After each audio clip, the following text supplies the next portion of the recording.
மற்றும் ஒரு அண்மை செய்தியை பார்க்கிறோம். சென்னை அடையாறு எஸ்பிஐ வங்கி மேலாளரை கன்னத்தில் அறைந்த மூக்க அழகிரியின் மகள் கயல்வழி, அது தொடர்பான அண்மை செய்தியை பார்க்கிறோம்.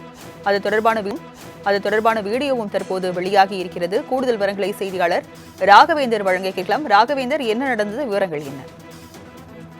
வணக்கம். அடையாறில் எஸ்பிஐ வங்கியின் என்ஆர்ஐ கிளை ஒன்று செயல்பட்டு வருகிறது. அந்த கிளையானது கைவிழி அழகிரிக்கு சொந்தமான ஒரு கட்டிடமாகும். அந்த கட்டிடத்தில் லிப்ட் சரியாக கடந்த சில தினங்களாக வேலை செய்யவில்லை என்று கூறப்படுகிறது. இந்த லிப்ட் வேலை செய்யாததை அடுத்து அதனை சரி செய்யக்கூடிய அந்த கட்டிடத்தின் தொடர்பு கொள்ளக்கூடிய ஒரு நபரிடம் தொடர்ந்து அந்த மேலாளர் தொடர்ந்து இது கேட்டுக்கொண்டிருக்கிறார். இந்த லிப்ட் சரியாக வேலை செய்யவில்லை, இதனை சரி செய்யுமாறு கேட்டுக்கொண்டிருக்கிறார். அதற்கு உரிய பதில் அளிக்காததால் அந்த கிளை மேலாளர் ஹர்ஜின் சிங் என்பவர் நேரடியாக கயல்வழி அழகிரிடம், அதாவது மூக்க அழகிரியின் மகளான கயல்வழி அழகிரிடம் இது குறித்து தொலைபேசியில் தொடர்பு கொண்டு ஒரு புகாரை தெரிவித்திருக்கிறார். அதற்கு நேரில் வந்து கயல்வழி அழகிரி இது குறித்து என்ன ஆயிற்று என்பது குறித்து கேட்டுக்கொண்டிருக்கிறார்.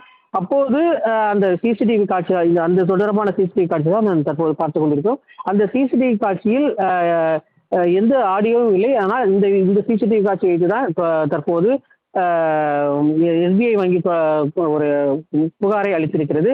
அந்த புகாரில் அதாவது சரியாக அந்த மேலாளர் தொடர்ந்து, அதாவது கன்னத்தில் கை வைத்தது போன்று ஒரு பேசிக் கொண்டிருக்கும் போது கன்னத்தில் கை வைத்துக் கொண்டு சரியான முறையில் பதிலளிக்காததை அடுத்து அவர் அளித்ததாக கயல்வழி அழகிரி வந்து அந்த மேலாளரை அளித்திருக்கிறார்.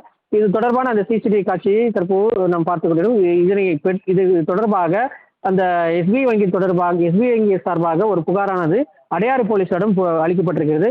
இதனையடுத்து அடையாறு போலீசார் கயல்வழி அழகிரி மீது 4 பிரிவுகளின் கீழ் வழக்கு பதிவு செய்து தற்போது விசாரணையானது நடைபெற்று வருவதாக அடையாறு போலீசார் தரப்பில் தெரிவிக்கப்பட்டிருக்கு. விவரங்களுக்கு நன்றி ராகவேந்தர்.